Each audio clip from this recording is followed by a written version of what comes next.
ஓம் சக்தி குருவடி சரணம் திருவடி சரணம். ஓம் சக்தியே ஆன்மீக குரு அருள் திரு வங்கார அடிகளார் அவர்களின் திருவடிகளே சரணம்.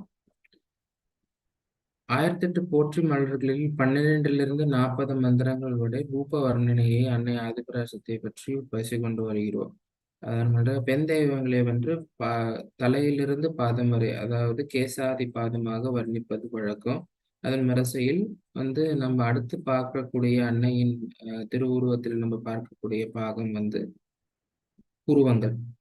இந்த இப்ப ஒரு அருள்வாக்கை இந்த ரூப வர்ணனை மந்திரங்களே நம்ம 1008 போற்றி மலர்களை பற்றி நம்ம படிக்கும் பொழுதும் சரி, நம்ம இதை பற்றி சிந்திக்கும் போதும் சரி, அன்னையின் அருள்வாக்கை நம்ம இங்க அஹ், நம்ம நினைவு கூறணும். ஒன்று சுயம்பு, அன்னை ஆதிபராசக்தி, அடிகளார், இந்த 3 பேரையும் நினைத்து தியானம் செய். உன் வாழ்க்கையில் வரும் உயர்வை அதன் பின்பு காண்பாய் அப்படின்றது அன்னையின் அருள்வாக்கு. அதனால ரூப வர்ணனை மந்திரங்கள் ரொம்ப முக்கியமான மந்திரங்கள். அருவுருவமான தெய்வத்திற்கு உருவம் கொடுத்து நம்ம வழிபட்டிருக்கோம். அந்த உருவத்தை நினைத்து நம்ம ஒவ்வொரு முறையும் சிந்திக்க வேண்டும் என்பதற்காகவே இந்த கேசாதி பாதமாக இந்த ரூப வர்ணனை மந்திரங்கள் 1008 போற்றி மலர்களில் நமக்காக கொடுக்கப்பட்டிருக்கிறது. அதன் வரிசையில் 16வது மந்திரம், ஓம் வெள்ளென புருவம் கொண்டாய் போற்றுவோம். இந்த இந்த வில் என புருவம் கொண்ட இந்த வில் அப்படின்ற நம்ம சொல்லும்போது, வில் இந்த முதலில் உள்ள பிரணவத்தையும் இறுதியில் உள்ள பிரணவத்தையும் பார்க்கும்போது, இந்த வில் அப்படின்ற சொல் எதை குறிக்கும் அப்படின்னா, வில் அப்படின்றது ஒரு ஆயுதம். இப்ப வில்லுக்கு அம்பு தேவை. அப்பதான் எதிரியை தாக்க முடியும், ஏதாவது ஒரு பயன்பெறும். அந்த வில் அப்படின்றது வில்லை வளைத்தார் ராமர் அப்படின்னு நம்ம கதை சொல்றோம். வளையக்கூடிய தன்மை உடையது இந்த வில்.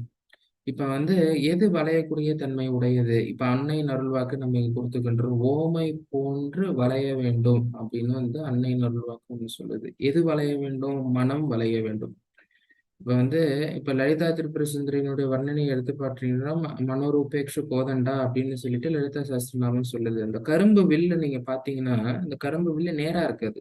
நீங்க திருக்கடையூர் போனீங்கன்னாலும் சரி, இல்ல வேற எங்க எங்க ஸ்ரீ சக்கர உபாசனங்கள் எங்க நடந்தாலும் இந்த லலிதா திரிபுர சுந்தரியோட விக்கிரகம் இருக்கும். அப்ப நீங்க அந்த கரும்பு பாத்தீங்கன்னா நேரா இருக்காது. அந்த கரும்பு கரும்பு வளைந்துதான் இருக்க வேண்டும். அதே போல நம்மளுடைய மனமும் வளைய வேண்டும்.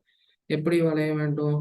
அந்த மனம் மனத்தினுடைய வெளிப்பாட்டாக புலவர் சுந்தரேசன் அவர்கள் இங்க புருவத்தை கூறுகிறார். ஏன் அப்படி சொல்றார்? இப்ப நம்ம புருவத்தை தூக்குறோம் அப்படின்னா என்ன அர்த்தம்?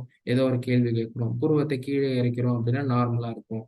புருவத்தை சுருக்கிக்கிறோம் அப்படின்னா ஏதோ கோபத்துல இருக்கிறோம், ஏதாவது சிந்தித்து கொண்டு இருக்கிறோம். அதனால புருவம் அப்படின்ற புருவத்தினுடைய வெளிப்பாடு நம்மளுடைய மனதினுடைய வெளிப்பாடாக கருதப்படுகிறது. அதனாலதான் அந்த புருவம் வளைந்திருக்க வேண்டும். வளைந்திருக்க வேண்டும் அப்படின்னா என்ன அர்த்தம்?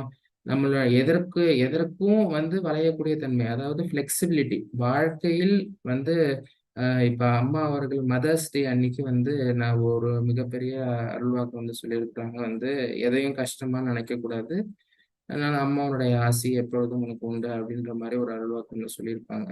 அதே போல வாழ்க்கையில இன்ப துன்பங்கள் வந்து கொண்டே இருக்கும். அது எல்லாமே சமாளிச்சு நம்மளுடைய மனதை எப்பொழுதுமே வளைந்து கொடுத்து நம்மளுடைய வாழ்க்கையை வாழ வேண்டும். அதனால்தான் இங்க வில்லென புருவம் கொண்ட அந்த வில்லு வளைந்திருப்பது போல நம்மளுடைய மனமும் வளைந்திருக்க வேண்டும். அதைதான் அன்னை ஆதிபராசக்தி இங்க இந்த மந்திரத்தின் மூலமாக நமக்கு விளக்குகிறார். வில்லென புருவம் கொண்டாய் போற்றுவோம். இந்த ஓமை ரொம்ப வித்தியாசமான ஓமை. ஏன்னா நீங்க சௌந்தரிய லகரி எடுத்து பார்த்தாலும் இருக்காது. சௌந்தரிய லகரியில என்ன சொல்றாங்க? மன்மதனுடைய கிரகத்தில் இருக்கக்கூடிய தோரணங்களாக புருவங்கள் ஓமைக்கப்படுகின்றன. லலிதா சஹஸ்ரநாமமும் அதை தான் சொல்றாங்க. வெத்தலேஷ் பதனஸ்மர மாங்கல்ய கிரகதோரண சில்லிகா அப்படின்னு சொல்லிட்டு ஒரு மந்திரம் வரும். அந்த இந்த இந்த மன்மதன் இருக்கானே, அந்த மன்மதனுடைய வீட்டில் மாட்டப்பட்டுள்ள தோரணங்கள் அது போல, அது வளைந்திருப்பது போல வந்து புருவங்களை உடையவள்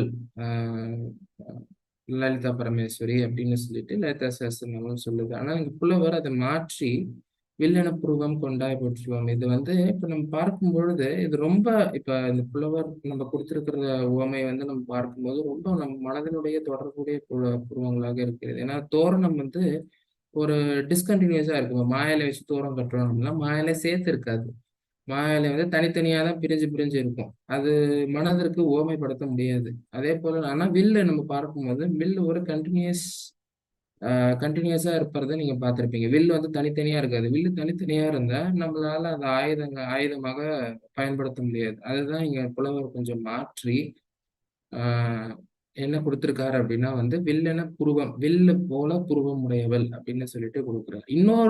இன்னொரு பொதுத்தன்மைய நம்ம என்ன கொள்றோம், வில் வந்து ரொம்ப மெலிந்திருக்கும். வில் மெலிந்திருந்தா தான் வளைந்து கொடுக்கக்கூடிய தன்மை இருக்கும். அப்படின்று ஒரு அதனால வந்து மெலிந்திருக்கும் தன்மையை உடையது தான் வளையும். அதுதான் இப்ப நம்ம புரிஞ்சுக்கிறோம். அதேபோல இப்ப இந்த மனதிற்குடைய உவமைய நம்ம எடுத்துக்கொள்றோம் அப்படின்னா வந்து, மனம் வந்து மெலிந்திருக்க வேண்டும். மனம் வந்து மெலிந்திருக்க வேண்டும் அப்படின்னா, அ மனம் வந்து நம்மளோட நல்ல விஷயங்கள சேர்த்துக்கிறதுக்கே அங்க இடம் இல்ல.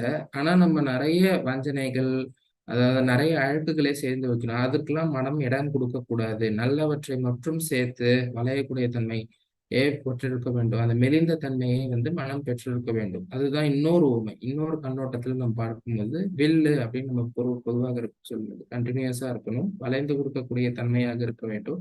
இது எப்ப வளைந்து கொடுக்க தன்மையா இருக்க முடியும்? மெலிந்த தன்மை, மெலிந்த அழுக்குகள் அற்ற, அதாவது நமக்கு தேவையானது மட்டும் நம்ம மனதில வச்சுக்கணும். அதாவது நல்லதை நினை. நல்லவற்றை மட்டுமே நம்ம மனதில் நினைத்துக் கொண்டு, தேவையற்றை நீக்கிட்டா மனம் வந்து மெலிந்திருக்கும். அதனுடைய தன்மையும் நமக்கு வந்து இங்க புலவர் சுந்தரேசன் அவர்கள் இந்த மந்திரத்தின் மூலமாக நமக்கு சொல்லுகிறார்கள். இதுதான் இந்த மந்திரத்தினுடைய விளக்கம். ஓம் வில்லென புருவம் கொண்டாய் போற்றிவோம்.